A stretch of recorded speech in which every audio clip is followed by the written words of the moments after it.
Hello everyone and welcome to my video on Minecraft. There'll be two parts. In the first, we'll take a look through the game's history, and by the end, every person who watches will understand why Minecraft is dying.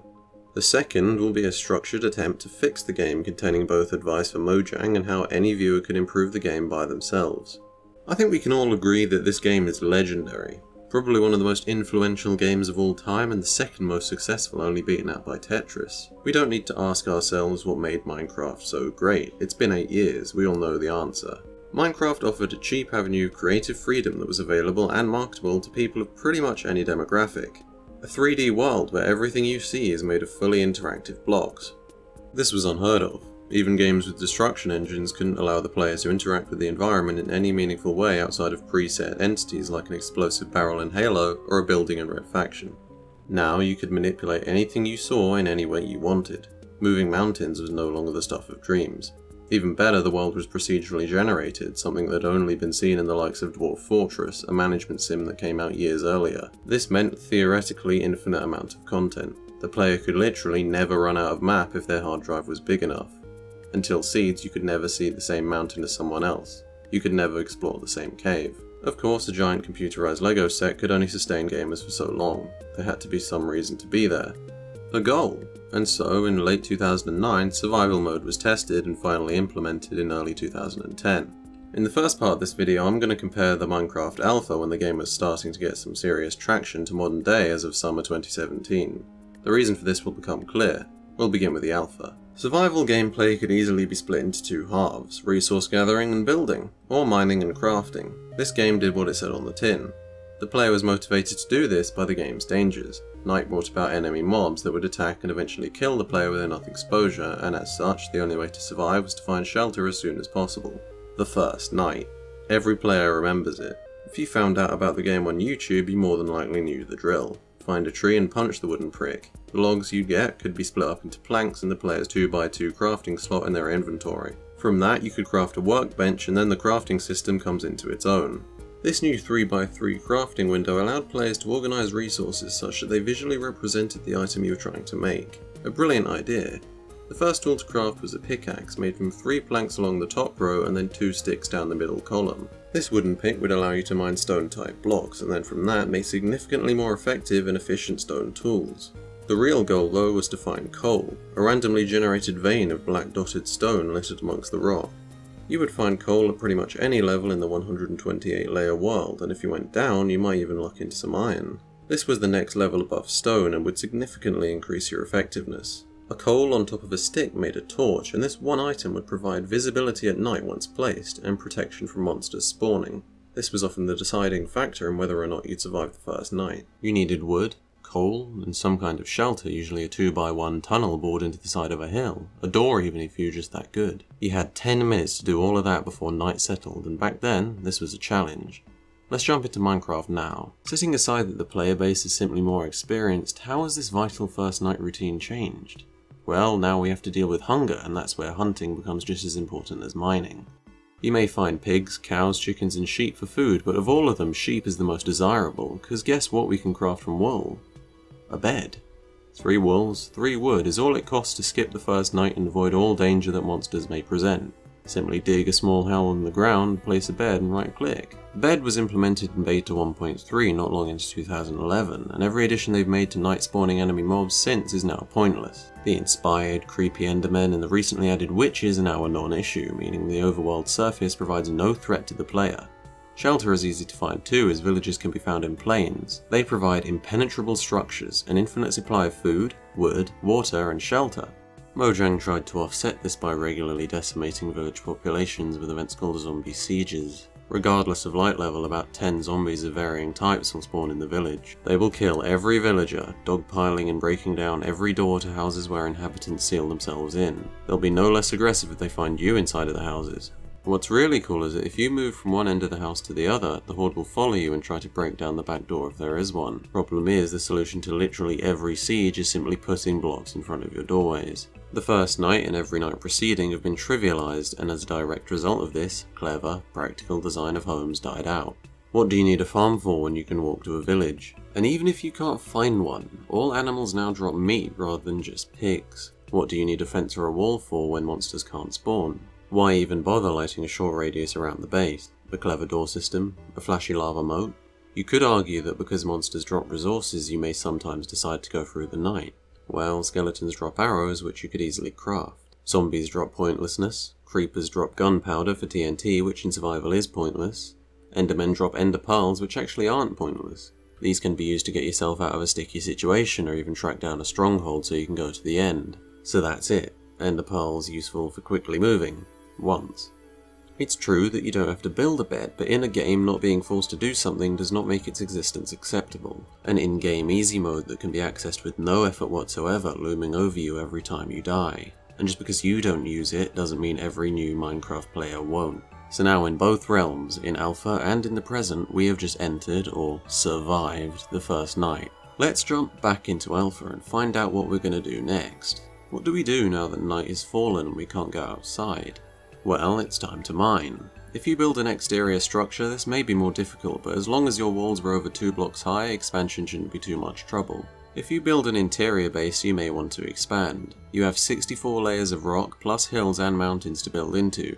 Some kind of workspace is usually a priority. Enough for a workbench, 1 or more furnaces, and a chest to keep your items in. After that, there's nowhere to go but down. A stairway to hell, because of course digging straight down is the 8th deadly sin. You may hear the splash of water or the groan of zombies as you descend, signalling the location of a cave.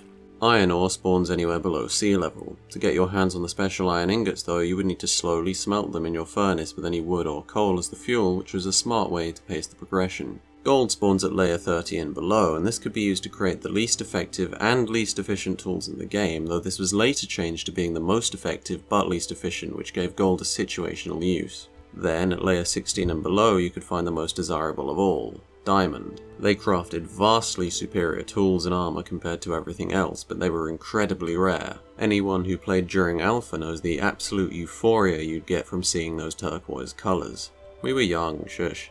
All of these minerals could be found scattered in the stone as you dug or found in caves. Caves were what Minecraft did best. Non-linear winding passages lead to giant openings filled with resources and hazards. Exploring one was a true undertaking as monsters were free to spawn in the darkness, which meant a good supply of torches and a weapon at the ready were the only way to pacify a cave to get at the goods. Other hazards such as water could flood your shaft or push you into uncharted territory. Lava would be an almost certain death sentence if you fell in for both you and your entire inventory. Monster spawners contained in cobblestone cubes were called dungeons, and they would force you to cull through multiple monsters at a time, with each one progressing to the spawner, which could be disabled by covering it with torches. Doing so would allow you to access the chests, which would contain redstone, music discs, string, and maybe even a saddle, which at the time was used for riding pigs. I mentioned something called redstone there, and honestly, out of all the things Notch just casually implemented, this was the most impressive. In-game electricity. If you were savvy enough, redstone provided a way to automate certain procedures, such as opening doors, setting off TNT, and even creating monster alarm systems. Getting good with redstone meant you could not only survive, but thrive. Incredibly impressive in such a simplistic game. All of this was one of the best exploration experiences a player could get, as the procedurally generated nature of Minecraft meant the fun to be had spelunking could never truly end. But of course, it did. As Minecraft aged, the player base got more experienced. Minecraft had to update to keep the desire to discover, but it didn't. Flash forward to the present. As of 2017, mining has undergone a few simple changes. 2 new resources can be found, those being lapis lazuli and emeralds. Lapis was introduced on January 13th, 2011, much to players' surprise. A new tier above diamond? No, it's a dye. You can colour wool blue now.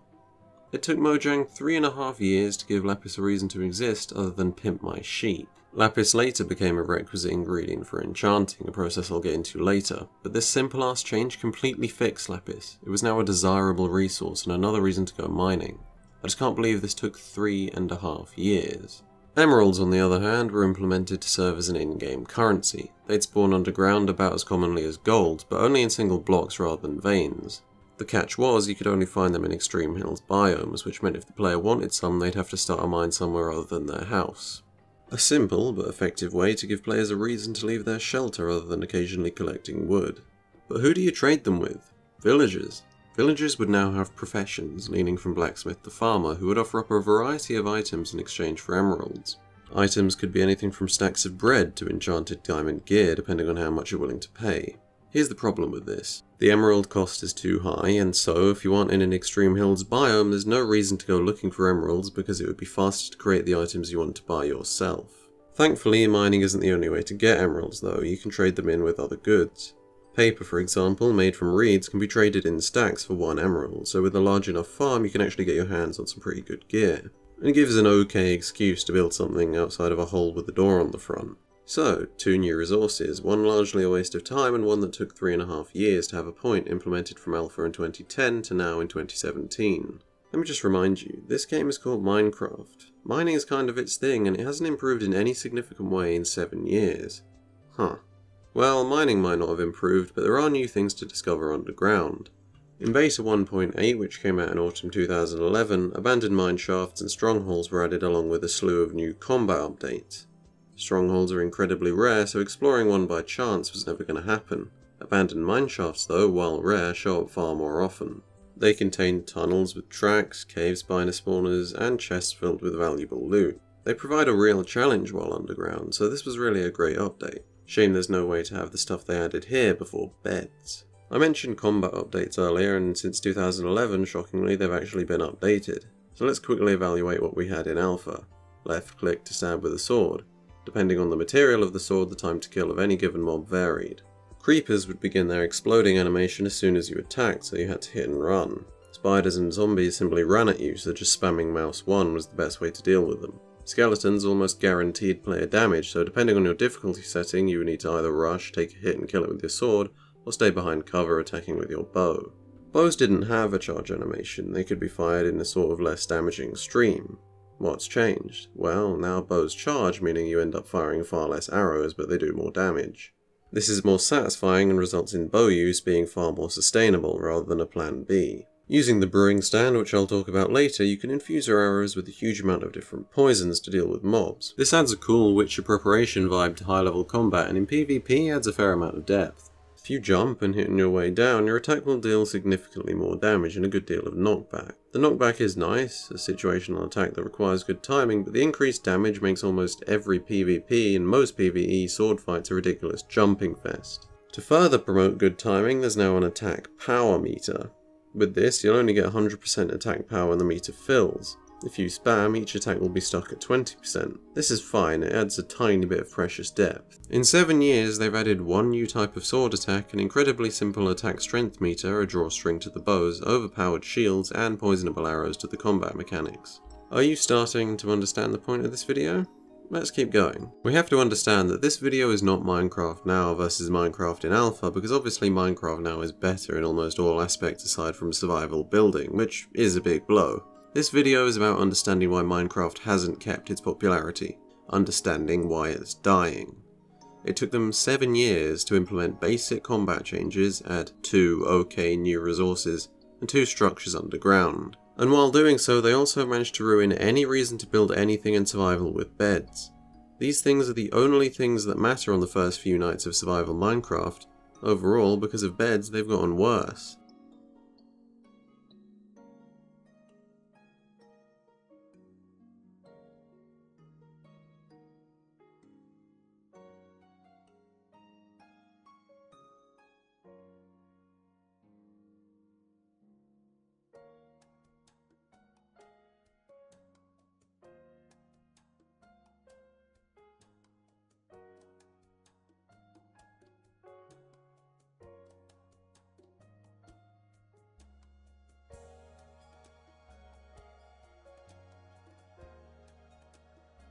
But of course, this isn't the only thing that's happened since 2010, so let's jump back into our alpha game and see what we can do next.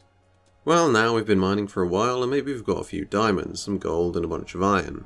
We'll make the iron into armor and the diamond into a pick and maybe a sword. From here we might want to expand our base, so the most important thing is being okay to work outside at night. We have to light up a fairly large perimeter to prevent monster spawning and build a gate around our main area. Here we'll want a farm, preferably a greenhouse to stop monsters and animals from trampling our crops. An orchard to keep a supply of wood might be desirable too. Inside we'll need more storage, so we might want to carve out a larger area. The X system, anyone? Once we've renovated our base, it's time to put our diamond pick to good use. Go back down into the depths with a bucket of water and let it flow over any nearby lava to turn it into obsidian. We'll need 14 obsidian, or 10 if you're a cheeky fucker, to make it into a nether portal. The nether is basically hell. Ghasts fly around shooting explosive fireballs at you. Zombie pigmen inhabit the lands, and the heights are lit by glowstone. This is pretty much the only thing worth being here for. Into the present day, we won't bother building anything apart from maybe an animal farm. You can attract pigs into a pen with wheat, get two together and feed them both to make a baby. From here, you basically have infinite food, or you could just steal some from the local village. As for the nether, there's one thing we really want, and that is a blaze rod. Now the nether has nether fortresses, big purple structures filled with staircases, nether warts and blaze spawners. Killing one of them gets us our blaze rod, and we've got what we came for. There's also nether quartz lying around, but it's just for aesthetics. Back in the overworld, Minecraft has now got 3 professions you can go into. You aren't bound to only one. There's enchanting, blacksmithing and brewing, which each require their own crafting station. An enchanting table, which requires obsidian, diamonds and a book. An anvil, which requires half a stack of iron. And a brewing stand, which requires some stone, and blaze rod, which is why we went into the nether. So, what can we do with these new crafting stations? All 3 are for improving your character's offensive or defensive capabilities for one reason that we'll address later. Enchanting improves armor and tools, blacksmithing allows you to repair, name and add specific enchantments from enchanting books you may find in chests from dungeons, mineshafts or other places. And then brewing allows you to make potions which are for giving yourself buffs and enemies debuffs. Let's take a deeper look into enchanting. Right click on it and place the desired piece of gear in the slot as well as some lapis, and you'll be presented with 3 enchantments with green numbers next to them. The one with the highest number will be the best because enchanting costs not only lapis but experience. You accumulate experience through smelting, breeding, mining and killing. By the time you make an enchanting table, as long as you haven't died, you'll have anywhere from 20 to 30 levels. The highest enchantments are accessed at level 30, but even at that level they won't show up until you upgrade your enchanting station. By upgrade I mean you have to build 15 bookshelves in a ring surrounding it. Bookshelves? Oh, that must mean we need a reed farm, right? Well, yes, but you could also rob a village. Level 30 enchantments can be anything from sharpness 5 to unbreaking 3 to looting to fire aspect, and that's just for weapons.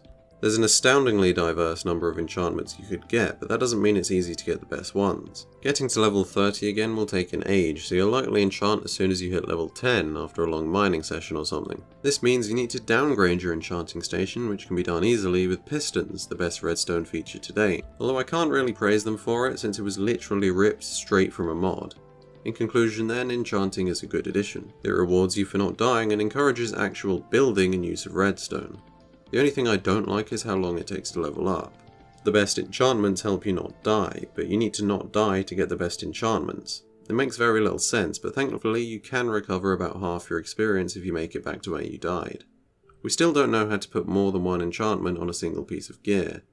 The answer is blacksmithing. Anvils are made from a load of iron, and they allow you to combine compatible enchantments, put on specific enchantments with books, name items and repair items either by using some of the original material or by combining it with a similarly damaged piece of the same gear, all for a hefty experience cost. Problem: now you need to save experience for both blacksmithing and enchanting.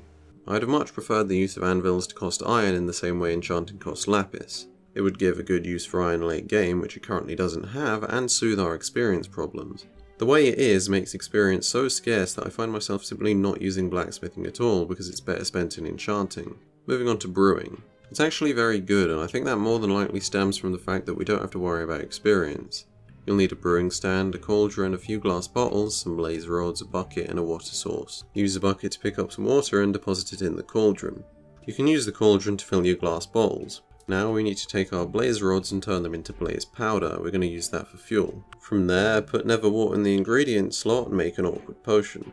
With the awkward potion, you can put a multitude of different ingredients on to give different effects. Magma cream gives fire resistance, a ghast tear gives regeneration, and so on. All the ingredients are hard to come by except for sugar, but all of the effects are desirable, so you'll want to go out of your way to kill ghasts for tears, farm rabbits for their feet, and grow melons to make the important health potions. Can you imagine how much an XP cost here would have ruined it? Even after you make the potion you want, you can use modifiers to change them even further. Redstone increases duration, glowstone increases potency, and gunpowder turns it into a splash potion like an impact grenade. Fermented spider eyes reverses the effect, so healing becomes poison and swiftness becomes slowness, useful for tipping arrows with. Finally, Dragon's Breath is used to create a lingering bubble of the effect where you use it, but this is pointless because if you've got Dragon's Breath, you're already fighting the Ender Dragon, so you won't be worrying about brewing any potions. A complex, innovative and enabling system, but you may have found yourself asking what the point is. All three of those systems makes you better at dishing out damage and taking it, but against what? Well, it's time to take another look at the overworld, and the nether. We'll start with the overworld. As of about 6 months ago, Minecraft 1.11 came out. It introduced some useless crap and something called the Woodland Mansion. You can track these down by trading a bunch of emeralds for specific maps from villagers, so mining for emeralds or growing paper is pretty much required. That immediately put me off, but for the more determined folk, you can use these maps to track down the exact location of a woodland mansion. Usually they'll be miles away, so make sure you bring a compass to find your way back. You'll also want a horse. Yes, a horse. Since there's no practical reason to ever go outside in Minecraft, you may have missed all the changes to the overworld. There are now horses, bunnies, tameable wolves and ocelots, which are excellent for driving away or killing monsters who don't exist. Back in Alpha we had snow, desert, swamp and a bunch of different forests. Now there's the beautiful roofed forests, a bunch of different hills and plains, ice spikes, frozen rivers, mushroom islands, stone islands and even the strange mesa. This makes for some great exploration if that's what you want from Minecraft. Taming a horse is easy, just feed it wheat and get on its back until it accepts you. Put a saddle on it and maybe even some horse armor and go on your way. If you make the incredible trek, you'll be greeted with a giant mansion. Yeah, they're really not small. There's 3 floors, each with a random selection of about 70 possible rooms. Some are inaccessible without breaking walls, some are completely hidden. There'll be skeletons, zombies, axe-wielding vindicators, and the magical evokers who can summon a number of ghosts called Vexes to come and kill you. Even with the right gear, this place can be a real challenge, but the loot you'll accumulate sort of makes up for it. I say sort of because it's not really good enough. But there is a good chance of finding enchanted books, a diamond chestplate, and enchanted golden apples. Of course, once you clear out the mobs and the rooms and hallways are well lit enough, you can use the mansion as your home, which doesn't pose the same problem as being able to use the villages since we're so late game. This edition is really good. It doesn't break the game, it's rewarded with little generosity, but well enough for the immediate challenge, and it gives you something to do. This isn't the only dungeon you can go find though, there's also the Ocean Monument. Getting there is the exact same, but you'll need a boat rather than a horse. I really wish that the ocean wasn't so perfectly calm 24/7 that you could build a boat a little more impressive than a glorified litter box, but I'm not going to hold my breath. The monument has about 6 large rooms filled with guardians who are basically just giant laser firing fish. It isn't as hard as the mansions, but it's by no means easy. You still need some basic enchantments, food and some potions, specifically water breathing. You can take out the big bad Elder Guardians any way you like, even with TNT, but they need to die before you can get at the gold, because as long as they live you won't be able to mine anything. I said get at the gold because that's the reward. Gold. 8 gold blocks. You know, gold, that thing used to make one type of rail, some not very good armor, weapons and a clock? Yeah, that stuff. It's been at least a year since their implementation and they are still useless. Well, still. That's 1 for 2 and that counts for something. That's not everything to talk about in the overworld, but now it's time to take another look at the nether. You may have noticed that the skeletons in the nether fortresses look slightly different. Well, that's because they're actually wither skeletons. They're important for summoning the first boss in Minecraft, the Wither. I like having bosses in Minecraft, why wouldn't you? But god damn does the execution leave a lot to be desired. The Wither is summoned from building a sort of voodoo thing with soul sand and wither skeleton heads. Each wither skeleton has a 2.5% chance of dropping a head upon death. You'd have to put a gun to my head to make me farm anywhere from 100 to 400 skeletons depending on nothing but luck to fight a 3-headed haircomb. Jev, Minecraft's lead designer, said this summon instead of spawn idea came from Terraria. But I don't remember running around the Nether Fortress for almost a full day on some accounts to fight the Eye of Cthulhu. As for the fight itself, the summon mechanic means you can fight it on your own terms, and with a bit of creativity you can kill it. What the Wither drops is so offensively bad it makes every other complaint I've made so far seem like nitpicks. He drops the Nether Star, and from it you can make the beacon. By the time I finish my description of the beacon, I guarantee you will be as dumbfounded as me. Okay, so, at its most basic level, the beacon is a power transmitter. Those powers need to be selected in the GUI, and you're only granted them in a specific radius around the beacon. Before you can start getting them though, you need to place the beacon atop a pyramid of materials, and you need to feed it the materials directly. At the most basic level, you need a 9-block 3x3 pyramid consisting of 81 of your chosen material. I believe the material you choose doesn't matter, but it has to be one of iron, gold, emeralds, or diamond. At this level, the chosen effect has a radius of 20 blocks. 81 iron, a day of farming, and a boss fight for either haste or speed. The next level up is 306 iron, then 747, then 1476, each increasing the radius from 20 to 30, then 40, then 50. How is this not a joke? How? Maybe the clock at Mojang HQ broke on April Fools. I didn't think I'd be speechless in this video, but here we are. The beacon is just a resource dump, consuming your items by the thousand and outputting permanent status effects which, due to their area-bound nature, end up being pointless, which makes the wither pointless and the entire routine preceding it. The game has been this way for just under 3 years.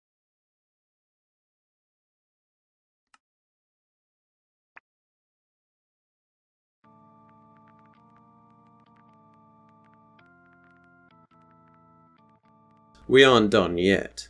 There is still one more dungeon, but you aren't going to be able to track this one down with a map. We need to have another look at the Endermen, my favourite mobs in the game. Their black, slender structure and purple eyes not only makes them seem creepy, but also gives them some kind of mysterious vibe, which is added to even further by the fact they can pick up and place blocks. Unlike every other night spawning mob, they aren't naturally aggressive. Only if you make eye contact do they attack, but not before dropping their jaws and jittering on the spot, which is actually impressively scary for a game made entirely of blocks. I remember the fan-made announcement trailer for the Endermen. They had white eyes and would whisper as they chase you at night. Every time you turned around, they would freeze in place and stop making a sound. I would have liked to see both versions, but what we got is more than adequate. I also kind of wish you couldn't kill them. They were so different in their appearance and behaviour. They came and left freely from all 3 dimensions in Minecraft like outside visitors. The villager clerics even used to sell ender pearls like there's some kind of religious connection to them. I might be grasping at straws, but I really want to think there was some kind of nod to Lovecraft here. That would give Minecraft some interesting lore, or even at a big stretch some meaning. Not that it needs meaning, it just would have been cool. Killing one is far harder than killing a zombie or skeleton though. They teleport around unpredictably, meaning they can attack from any angle. But as long as you're able to check every side quickly enough, you can adjust. Upon death, they may or may not drop an ender pearl, which allows you to teleport once, but also allows you to craft an ender eye when you combine it with some blaze powder. This, when thrown, is going to point you in the way of the nearest stronghold. Only point though, and not go all the way. You can keep throwing it, but due to its 20% chance of breaking after a use, this ends up being incredibly wasteful. So, the best strategy is to throw one, get on your horse, head in that direction for a good 5 minutes, throw it again, and see if anything's changed. This shouldn't take too long, but unless you just want the loot in the stronghold, you'll definitely need more than one. Anywhere from 16 to 24 eyes is a good number. Once you finally find one, you have to dig down, where you'll find a large stone brick structure. There's abandoned libraries, prisons, fountains, decrepit fountains, and spiral staircases. They're wonderfully built. You genuinely feel like you're exploring a real dungeon, and what's more is the loot is good too. Worth killing 30 Endermen for? No, but that's not why we're here. One of the rooms has an incomplete end portal in it. Fill all 12 surrounding blocks with ender eyes and the portal completes. This is interesting.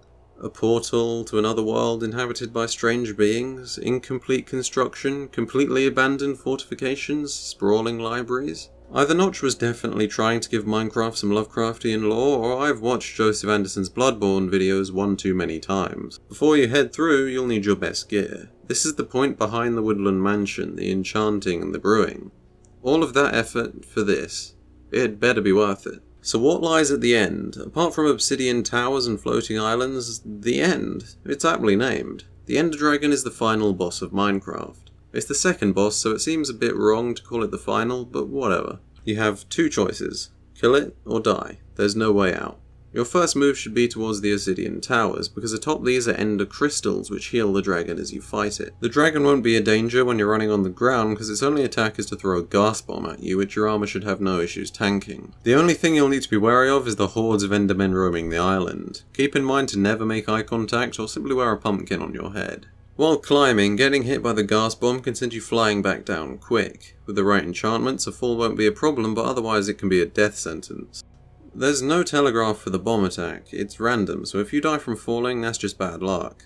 Once you make it on top of one of the towers, you'll see that every crystal is either exposed or caged in iron bars. Shoot the exposed ones with your bow, break the others with your sword by laddering or stacking your way up. After killing all the crystals, the dragon will be vulnerable to damage. A well-enchanted bow will tear it apart, the sword rarely sees any use at all. This makes the entire fight standing in one spot, shooting the dragon as it circles hopelessly and occasionally fires a bomb at you. For some reason you can't kill it when it's in the air, it has to be perched over the weird altar thing in the middle to deal the finishing blow, which will spawn a useless dragon egg and some experience, which is great because we need to enchant our weapons for the fight with the End Dragon. Oh wait. At this point you have 3 options. Option 1. Head through the portal, read some interesting text, end up back where you started. Option 2. Chuck an ender pearl into a different portal that should spawn somewhere on the island. Option 3. Uninstall the game, call an exorcist. Assuming I don't need to go into detail for the last one, let's talk about the rest of the end. Once you teleport through, you'll find yourself in a set of infinitely generating end islands covered with chorus trees. Mining one gives a chance at finding a chorus fruit. Eating them restores hunger and teleports the player randomly in a certain radius, much like the Endermen. This is really cool. It can be used to get yourself out of a sticky situation if you ever have one after having gear good enough to kill the Ender Dragon. Keep in mind, this is the end. Apart from the Wither, this is everything Minecraft has to offer you. Why do I want this now? There's nothing else to do. No hard mode changing the overworld like in Terraria. Nothing. There's no point giving the player better gear if there's no reason to have it after this point. Of course, that's exactly what the End does. The End cities generate like nether fortresses. They actually look really cool and challenge you in ways which don't involve combat, which is nice to see. The interior is basically one big parkour puzzle. Doing it might be difficult because shulkers, little tortoise FedEx box things, shoot balls of levitation at you, causing you to float up.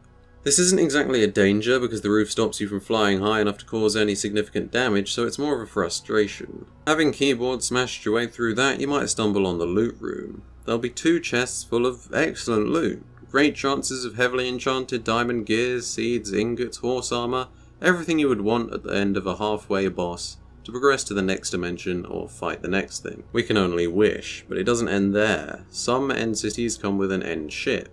It's just a floating pirate ship which looks ridiculous and dispels any atmosphere the End had built up, but it contains more chests, 2 potions of healing, and an elytra. An elytra? It's a glider. This, like the chorus fruit, is really cool. Having the ability to fly is a great way to make the player feel empowered after having beaten the final boss. It's a shame this implementation took them 5 years after the implementation of the End, but it's still better than what the Nether's got. And that's all she wrote. You dive back into the portal and you read the End poem. The End poem was written by Julian Go, and by God is it confusing as hell. I've read it through twice now, and some other people's thoughts on it. At this point I can't tell if it's one of the most beautiful things I've ever read or complete rubbish. It's certainly beautifully written. I highly suggest you read it yourself to see what you make of it. The speakers imply that we can't understand certain things because they say we haven't ascended to that level of the dream. They say this game was a dream, life was a dream, and there will be a higher dream after death. I think. After the poem you'll end up where you spawned. There's nothing to do. I've had this game for 8 years now, I've built everything I wanted to build, I've played with the game's sandbox so much I couldn't dream of getting back into it for any other reason than just to play a good game. And since 2010 it's gone from an amazing game to that same amazing game that isn't really best for anything anymore. The Witcher 3, one of the best games ever made, was developed in 3.5 years with 240 people. Mojang has 77 employees, sure, but also the second richest company on planet Earth behind their back. Yet it's taken them 7 years to implement what would pass for a work-in-progress PC mod. This is why Minecraft is dying. If the point of this video isn't clear now, it's not going to get any clearer. Minecraft's shocking inability to fix its own problems, to update, is shearing off its popularity by the minute. It remains one of the most popular games on the planet. It can last, but I don't know anyone who played back in alpha, or even beta who plays now. The game's only infinite if you want to spend the rest of your life building a dragon or a penis. So what's next for Minecraft? The next update, The World of Colour, has been released. The current list of changes is dyeable beds and some decorative blocks called glazed terracotta. Brilliant. It's been half a year since 1.11 and we've been given a new block. It must be hard trying to update the second most popular game in the world, with every move being a huge risk, but complete inactivity is not the way. With that, part 1 comes to an end. Part 2 will be far less depressing as we try to do our best to fix Minecraft.